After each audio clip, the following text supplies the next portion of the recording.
अब बात उत्तर प्रदेश में पेपर लीक की करते हैं। ये कैसे हुआ है, पुलिस इसकी जांच कर रही है और जैसे जैसे इंक्वायरी आगे बढ़ रही है बड़े बड़े खुलासे हो रहे हैं। अब पेपर लीक को लेकर तस्वीरें सामने आई हैं। इस मामले में यूपी एसटीएफ ने महेंद्र नाम के एक शख्स को गिरफ्तार किया, जिसने दावा किया कि मानेसर के एक रिजॉर्ट में आंसर शीट बांटी गई।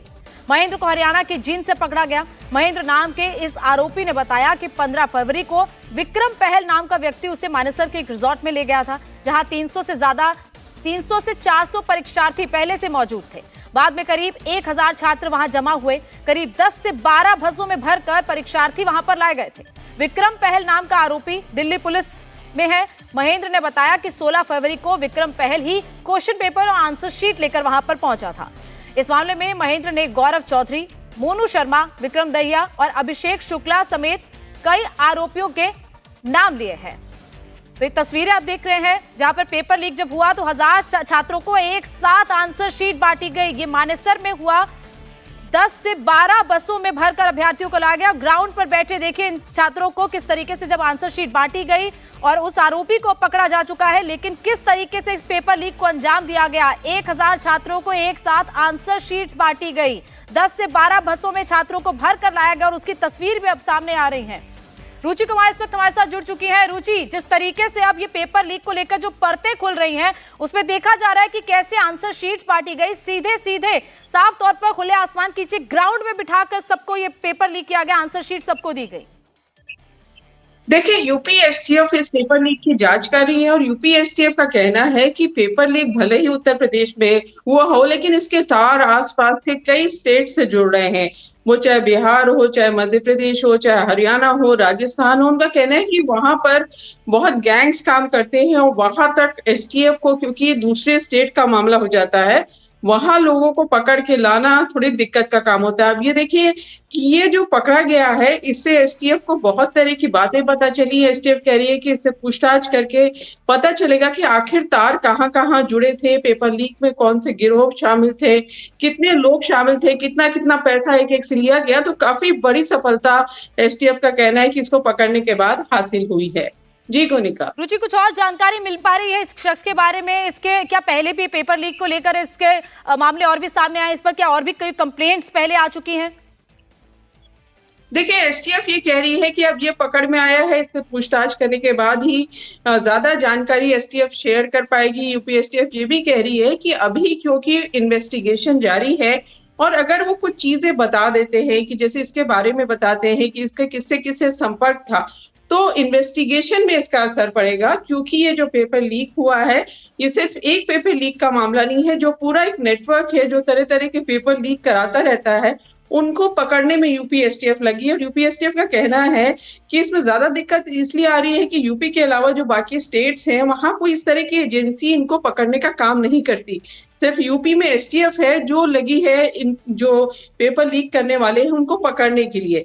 तो एसटीएफ का कहना है कि बहुत सारी बातें बताई हैं, बहुत सारी चीजें अभी पूछना बाकी है कि किसने कराया, कौन वहां पे गया, ये पहले भी किसी तरह के पेपर लीक में शामिल था।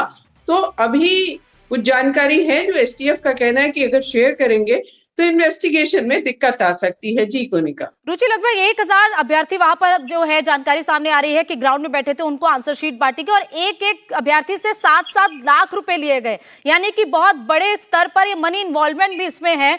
तो इतना बड़ा अमाउंट कैसे इस पूरे केस को एसटीएफ ने क्रैक किया? देखिए, 7 लाख एक से लेना, और आप समझ सकते हैं कि जब इतने स्टूडेंट जिस एग्जाम में बैठ रहे हो तो पैसा कितनी बड़ी संख्या में इसमें इन्वॉल्व है।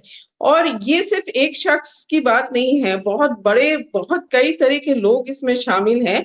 तो एसटीएफ यही कह रही है कि जैसा मैंने बताया कि एसटीएफ का कहना है कि बहुत सारी चीजें हमें पता है कि ये कैसे पेपर लीक हुआ, कितना पैसा लिया गया, कहाँ कहाँ करेक्शन हुआ, कहाँ जैसे इस तरह की जो अभी ये जो पकड़ में आया है इसकी तस्वीरें सामने है, इस तरह के और भी जगहों पे इस तरह से पेपर लीक कराया गया पैसे ले लेके। लेकिन उनका कहना ये है कि अगर हम बहुत ज्यादा चीजें शेयर अभी कर लेंगे तो जो फर्दर इन्वेस्टिगेशन है उसमें दिक्कत आएगी और जो और लोगों को हमें पकड़ना है जिन्होंने ये पेपर लीक कराया, जिन्होंने पैसे लिए, उनको पकड़ने में परेशानी आ सकती है। इसलिए एसटीएफ का कहना है कि अभी थोड़े दिन इंतजार करना पड़ेगा। लेकिन ये बड़ा रैकेट है पेपर लीक करने का, सिर्फ यूपी नहीं, जैसा मैंने बताया कि उनका कहना है कि बिहार हो, मध्य प्रदेश हो, राजस्थान हो, हरियाणा हो, ये सब जगह पेपर लीक के गिरोह हैं। वो पैसा लेकर पेपर लीक कराते हैं, और वो यूपी में भी जो एग्जाम होते हैं, क्योंकि यूपी बड़ा स्टेट है, एग्जाम्स होते रहते हैं, आबादी यहाँ ज्यादा है, तो उधर की जो गैंग है उनकी नजर यूपी पे रहती है। जी कोनिका। रुचि, क्योंकि उत्तर प्रदेश सरकार ने साफ कर दिया था जो भी पेपर लीक करेगा एक तरीके से पाप कहा था, खुद योगी आदित्यनाथ ने कहा था सख्त कार्रवाई की जाएगी। अब क्या कार्रवाई इन दोषियों पर की जाएगी, इन आरोपियों पर की जाएगी? क्या उत्तर प्रदेश सरकार और एसटीएफ का रुख है इस टाइम? देखिए, सरकार का अगर आप रुक गए हैं तो योगी आदित्यनाथ पहले ही कह चुके हैं कि जो पेपर लीक करना है, जो बच्चों के भविष्य के साथ खिलवाड़ कर रहे हैं, उनको बख्शा नहीं जाएगा, उनको सबक सिखाया जाएगा। तो अब एसटीएफ जो है, धाराएं इसमें लगाई गई हैं, तो उन धाराओं के तहत कोर्ट से ये फैसला होगा कि इनको किस तरह की सजा मिले। लेकिन सरकार का कहना है कि कोर्ट में जबरदस्त तरीके से पैरवी की जाएगी, जिससे जो पेपर लीक कराने वाले हैं, जो पेपर लीक का गिरोह है, उनको एक संदेश जाए कि आगे जो एग्जाम्स उसमें उनकी हिम्मत ना हो इस तरह की पेपर लीक कराने की। तो पूरी कोशिश सरकार की ये है कि जिन लोगों ने भी ये काम किया, बच्चों के भविष्य के साथ खिलवाड़ किया है, उनके खिलाफ सख्त कार्रवाई की जाए, एक्शन किया जाए। बिल्कुल रुचि, आप बने रहिए हमारे साथ। उससे पहले दर्शकों को जानकारी दे दें, 18 तारीख को पुलिस भर्ती की परीक्षा हुई थी। 48 लाख परीक्षार्थियों ने परीक्षा दी थी। ये तस्वीरें मानेसर के फार्म हाउस की हैं। परीक्षा से पहले की ये तस्वीरें हैं। परीक्षा शुरू होने से पहले ही आंसर शीट्स वहां पर पहुंच जाते हैं। छात्रों में बाकायदा वो आंसर शीट्स बांट दी जाती है और 48 लाख छात्रों का भविष्य दांव पर लग जाता है महज इस तरीके के कांड से कि देखिए किस तरीके से 1000 छात्रों को वहां पर बुलाया गया, आंसर शीट्स उनको बाकायदा बांटे गए, और इस तरीके का जो कृत्य किया गया है वो जाहिर तौर पर एक बड़ा अपराध है, क्योंकि 48 लाख अभ्यर्थियों ने जब वो एग्जाम दिया और उसके बाद जब जानकारी मिलती है कि पेपर ही लीक हो जाता है, जब उनको एग्जाम देना था, तो जाहिर तौर पर सबके हाथ में निराशा लगती है और कईयों के पास कई चांसेस भी कम रहते हैं। ऐसे में उनके पास सबसे ज्यादा आगे सवाल यही रहता है कि उनके भविष्य का क्या होगा। तो उत्तर प्रदेश से हरियाणा तक ये पेपर लीक के तार जुड़े हुए हैं और एसटीएफ ने ये बड़ा खुलासा कर दिया है।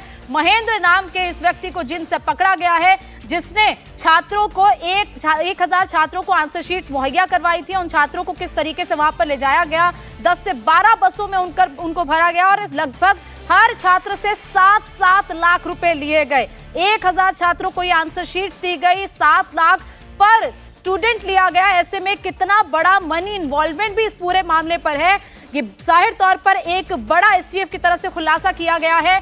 उत्तर प्रदेश में जो पेपर लीक हुआ उसके तार किस तरीके से हरियाणा में जुड़े हुए हैं और उसका सबूत भी इस तस्वीर के रूप में सामने आ गया है, जहां पर मानेसर में एक खुले ग्राउंड में यहां पर छात्रों को लाया गया, उनको वहां पर बिठाया गया। पेपर शुरू होने से पहले ही उनको आंसर शीट्स बांट दी गई।